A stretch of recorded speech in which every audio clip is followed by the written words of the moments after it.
Magandang araw po sa ating lahat. Ngayong araw po na ito ay Sunday at meron po tayong mga aasikasuhin at meron din po tayong pupuntahan ngayong araw po na ito. Mamaya po ay pupunta rin pala ako sa aking pinagsisimbahan o pinag-churchan dito sa Taiwan.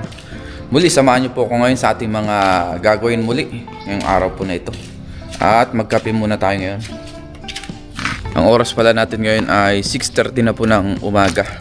Mag-asikaso lang muna ako dahil ang church natin mamaya ay alas 10 po mag-start ng umaga.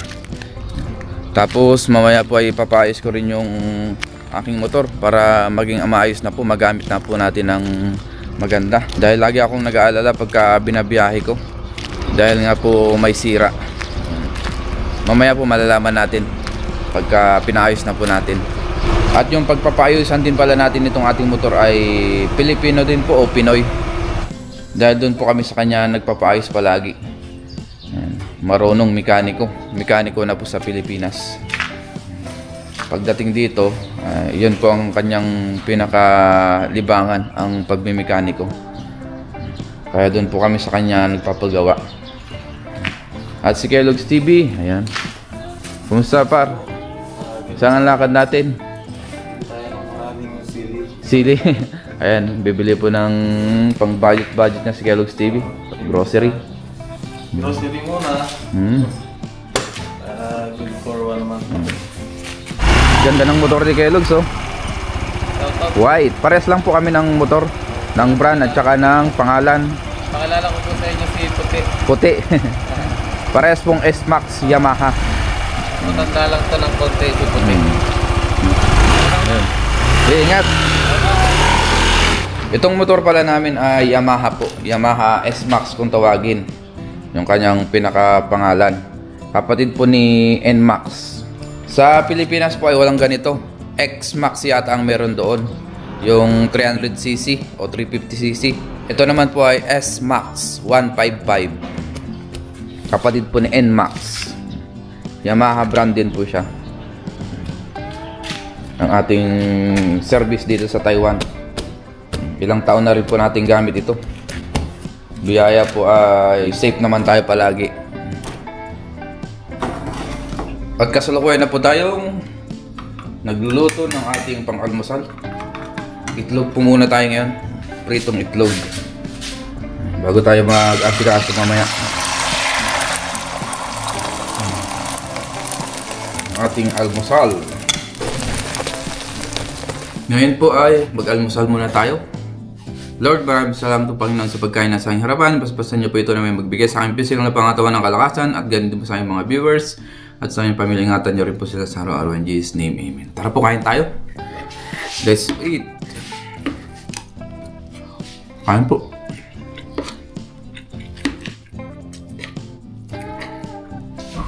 Simpleng almusal.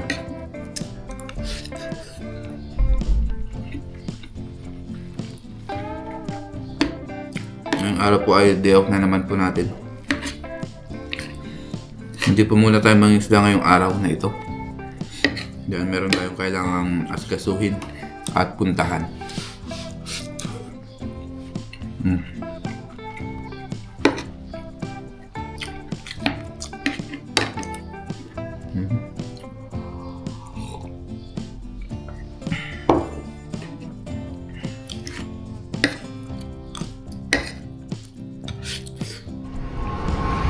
Ngayon naman po ay maglinis tayo ng ating motor. Mag-car wash tayo.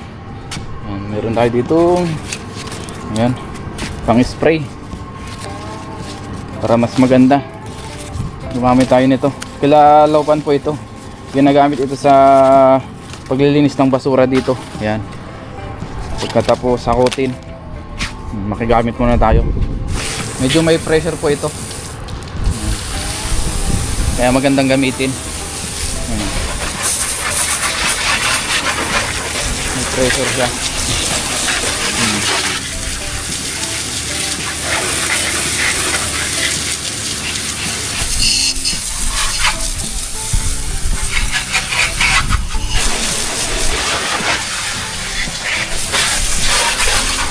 Ngayon po tapos na natin i-car wash. Punasan na lang natin ito. Tapos mag-prepare na rin tayo para makapunta na tayo sa church muna. Ngayon po ay punta na tayo sa church. Nakabihis na rin tayo. Nakapaglinis na tayo ng katawan. Ayos lang natin yung ating gamit para lahat ay maayos. Lord, ingatan niyo po ako sa aking pagbiyahe. In Jesus' name. Let's go. Biyahe siguro natin ay mga 30 minutes po. Papunta dun sa Changhua City. Doon po tayo magsisimba.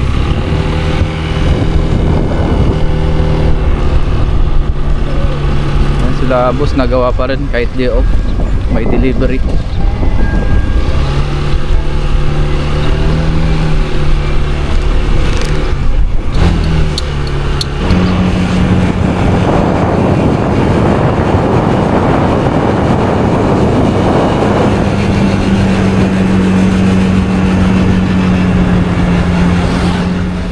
Ngayon po nandito na tayo sa parking lot. Nag-park muna tayo dyan. Ang pangalan pala ng pinag-churchan natin ay Christian Bible Baptist Church. Yan po. Dito po sa Changhua. Pasok na po tayo. From table po, sir.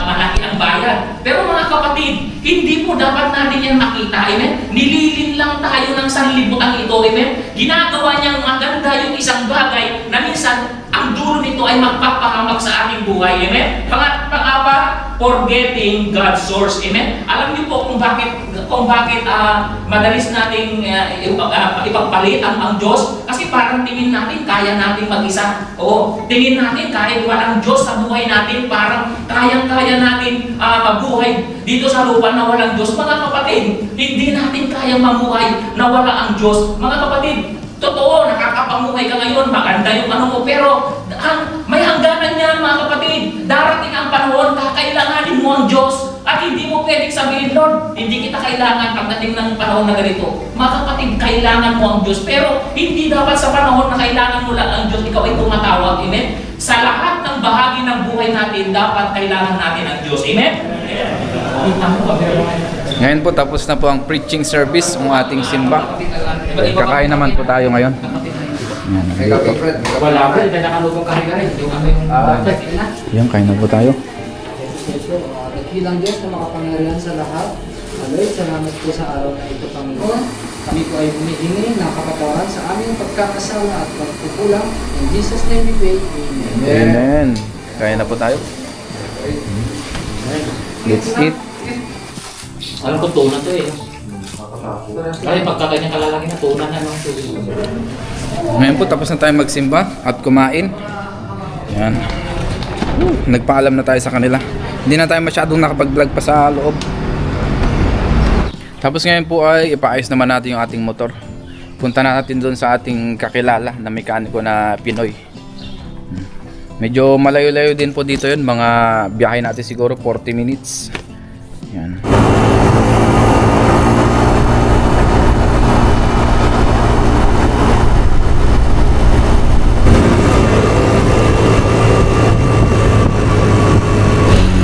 Dito na po tayo, malapit na.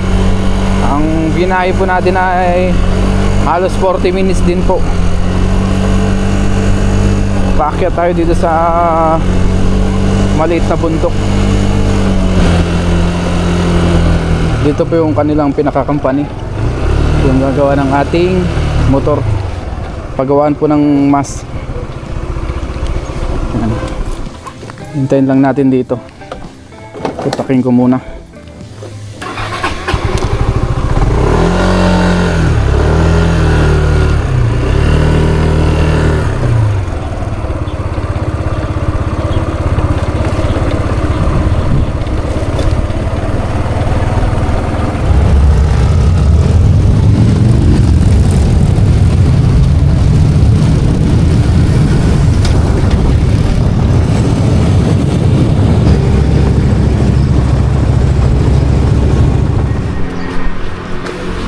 Ngayon po ay bumalik tayo dito sa church. Dahil nga po hindi kami natuloy. Dahil yung gagawa ng ating motor ay meron lang pong pinuntahan, emergency lang, kaya hindi po natuloy yung pagpapagawa natin ng motor. Kaya bumalik po tayo dito sa church. Dahil po ay magpapagupit tayo dun sa isa kong ka-churchmate. Dahil marunong po siyang maggupit, si Bro Sam. Yan. Dahil mahaba na po yung buhok natin, sa kanya po tayo magpagupit. Dahil magaling po siya maggupit. May mga bagay talagang minsan hindi natutuloy, o may mga pangyayaring hindi natutuloy. Yan. So sa susunod na lang po, dito po tayo sa second floor magpapagupit. Yan, dito po sa bandang kusina ng church. Yan. Dito po may nakatira rin dito, mga ka-churchmate din natin. Nandito po tayo sa second floor. Ayan. Ganda ng view dito. Yan, ang magpugupit sa atin si Bro Sam. Oo.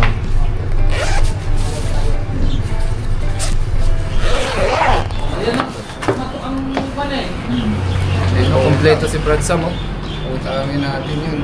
Ganda ng ano mo, ah. Maganda. Pagupit lang tayo. Sobrang hirap ba ang trabaho doon? May department na mahirap, may department na goods naman. Saan ba kayo dati nagpapagupit, brother? Diyan sa Heavy? Hey, may checkwa? Oo. Oh. Ay, tama yan, pero kay Brad Sam na. Ano Brad, sayang na rin yung mahal kong pagupit ko. Ano Brad? Ano Brad? Doon. Ano ka?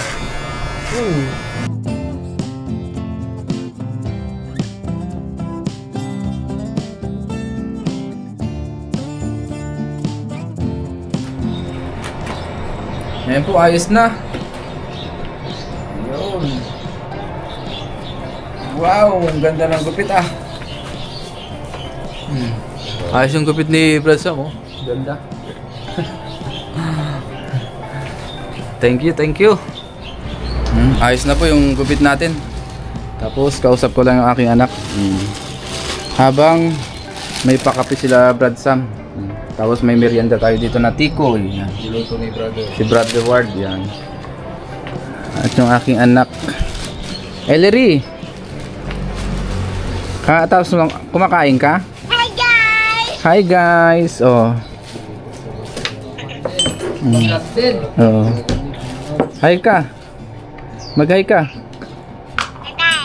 Oh, ano sasabihin mo sa vlog? May amas ka pa, oh. Ano ulam mo? Kausapin ko lang muna yung aking anak. Saglit. Lord, maraming salamat Panginoon sa aming merienda na sa aming harapan. Basbasan niyo po ito na way magbigay sa aming pisikal na pangatawan ng kalakasan. At maraming salamat po sa aming fellowship. At mamaya ingatan niyo rin po kami sa aming pag-uwi sa aming doon. Ito po ang aming samang dalangin in Jesus name. Amen. Hindi, magre-report din ang Yun, meron tayong tikoy. Kapi-kapi muna tayo. report. Report. Report daw siya sa... Ang computation naman sa amin, 1 point. Pinag-uusapan po namin yung aming overtime. Magkaiba yung Yung ibang bagay. computation niya sa yung 2 oras, iba yung computation kung sa pangalong oras. Oo. Yun lang. Yun, ngayon po ay uwi na tayo. Dahil mag-aalas 5 na rin po. Para makapaglaba pa tayo. Dahil bukas ay meron na naman tayong pasok sa work.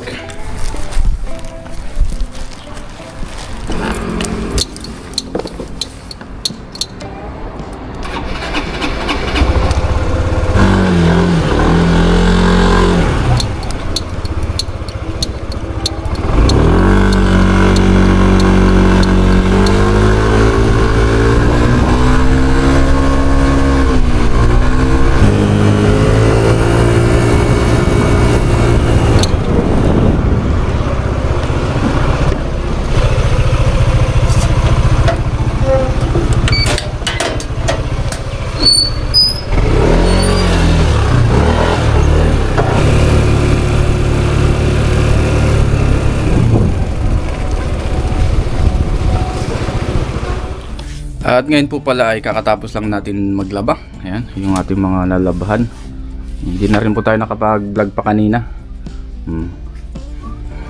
At ngayon naman po ay labas muna tayo dahil hindi pala tayo nakabili ng ating pang-ulam para bukas. Bili tayo ng gulay natin.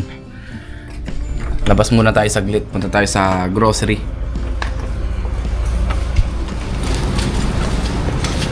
Nandito na po tayo ngayon sa grocery. Ginabi na rin tayo. Dahil nga naglaba pa tayo kanina.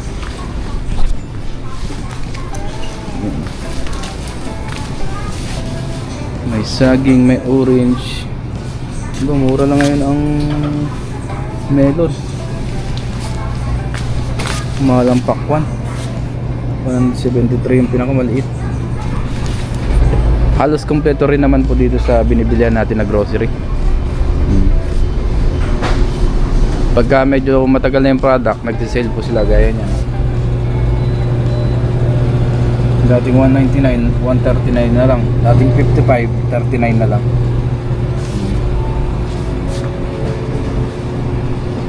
Bili muna tayo ng karne, panghalo-halo natin sa gulay.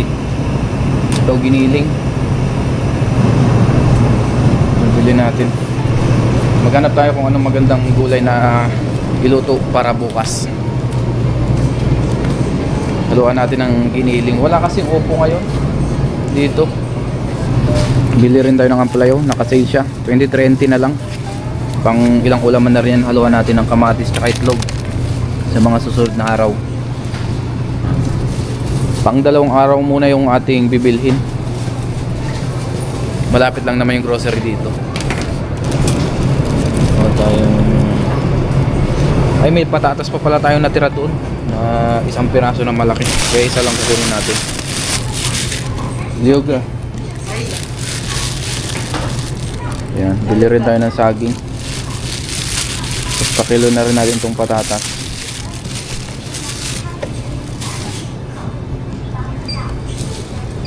Bili natin yung malaki. Sika, liyog.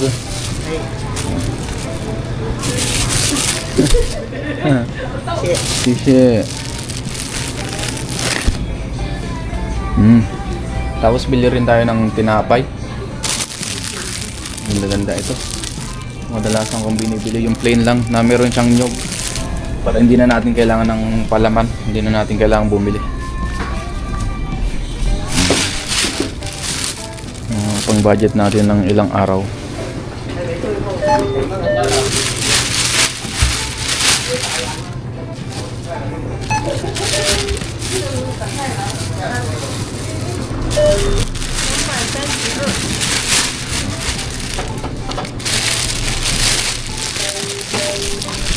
Issue.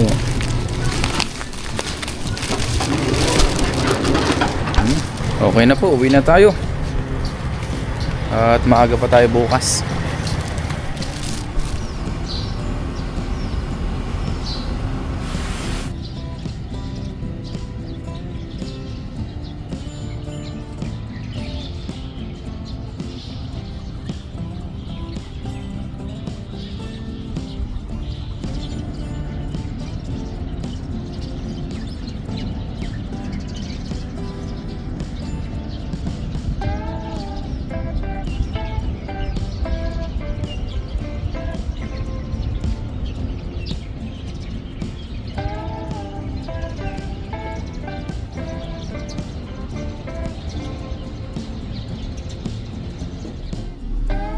At ngayon po ay umaga na. Good morning po sa ating lahat. Kape po tayo. Tapos habang nagkakape pala tayo, nag-iwan na tayo ng ating mga ingredients dahil magluluto po tayo ng giniling na may kasamang patatas tsaka carrots. Yan. Mas marami pa yung gulay. Yung ating giniling ay hindi po natin isasama lahat o iluluto. Yan. Panghalo-halo lang naman yung iba. Ipanghalo ulit natin sa susunod. Baka sa opo naman. Nakapag-iwan na rin tayo ng ating mga ingredients. Yan. Kape po sa umagang kay ganda. Good morning po sa ating lahat. At umpisa na rin pala natin magluto. Dahil mamaya meron pa tayong pasok. Kailangan natin makapagluto agad. Back to work na naman po tayo. Ang oras pala ng pasok natin ay 7 AM to 8:30 PM po. Kasama na po dyan yung ating overtime. Mag-gisa na po tayo. Maglagay na tayong mantika. Konti lang. Bawang sibuyas. Ilagay natin yung bawang.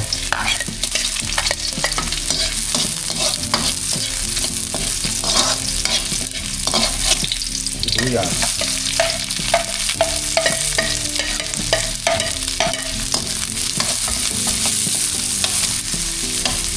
Tapos yung ating giniling.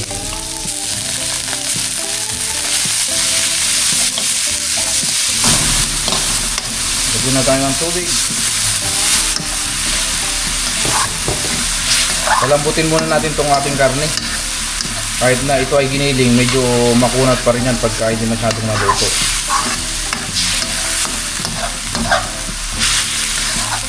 Lagyan na po natin yung ating mga gulay.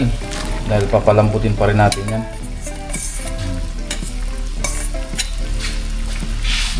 Marami-rami rin pala yung ating patatas at carrots. Ito po ay pwede na nating iulam ng maghapon. Tapos makakapag-share pa tayo. Marami po ito. Pa tayo maglagay ng mga pampalasa. Lagyan po tayo ng paminta. Maglagay din tayo ng dahon ng laurel. Meron tayong available.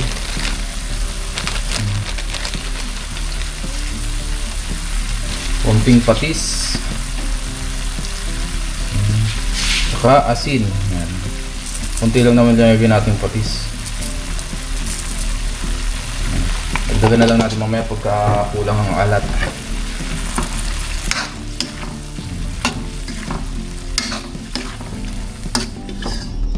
Ngayon po, luto na ang ating giniling na mayroong patatas at carrots. Yan. Kain na rin po tayo.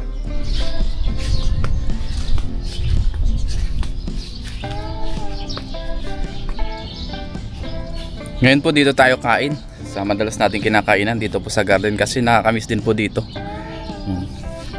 Dahil dito po para lang tayo nagpipiknik. Bago tayo mag-umpisang kumain, mag-pray muna tayo. Lord, maraming salamat po Panginoon sa pagkain sa aking harapan. Basbasan niyo po ito naway magbigay sa akin sila pangatawan ng kalakasan. Ganun po sa aking mga viewers at sa aking pamilya. Ingatan niyo rin po sila sa araw-araw in Jesus name. Amen. Tara po, kain tayo. Patapos na po ang winter kaya paminsan-minsan dito na po tayo kain. Hindi na po malamig. Hindi na palaging nahangin. Kain po tayo. Saluhan niyo po ako.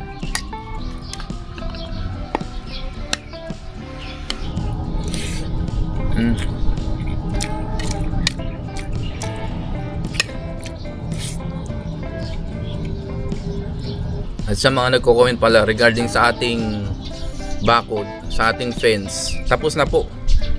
Sa mga susunod na araw po ay i-update natin. Napakita ko sa inyo yung pinaka-itsura niya nung natapos. At saka sasabihin rin po natin kung magkano talaga ang nagastos. Sadyang malaki ang gastos talaga ang nagpapagawa.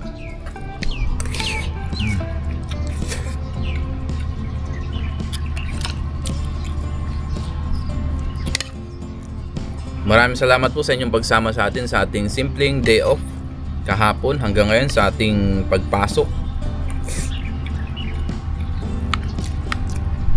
Ayan.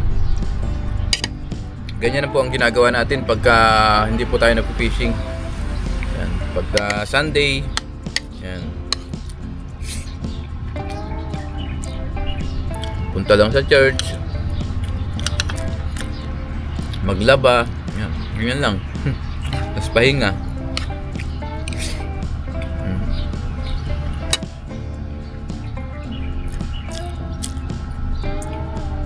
Kinabukasan, pasok na naman. Pero kadalasan talaga, nangingisda tayo. Nangingisda ako pagka day off. Ngayon lang po tayo hindi nangisda kahapon.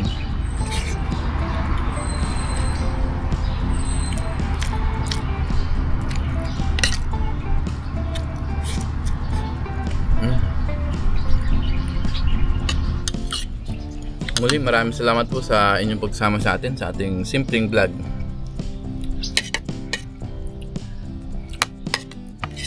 Actually, dalawa po ang day off ko, Saturday at Sunday. Kaya lang, pagka pumasok po ng Saturday, overtime pay na po yun. Mas malaki kumpara sa regular days. Kaya pinapasukan din natin, o pinapasukan ko po, para mas maganda po ang kita. Mas makaipon, di ba? Mas malaki ang sahod, mas malaki po ang maiipon, mas malaki po ang may papadala natin.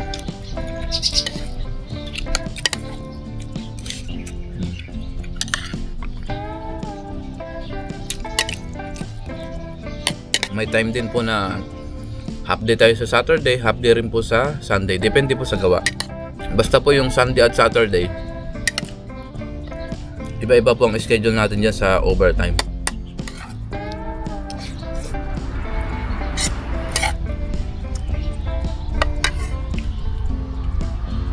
Sariwa ang hangin dito.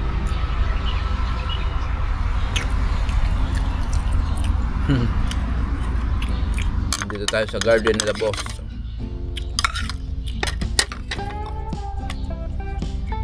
Kailangan natin kumain na marami dahil baka na naman mamaya ako ay magpapalit ng molde.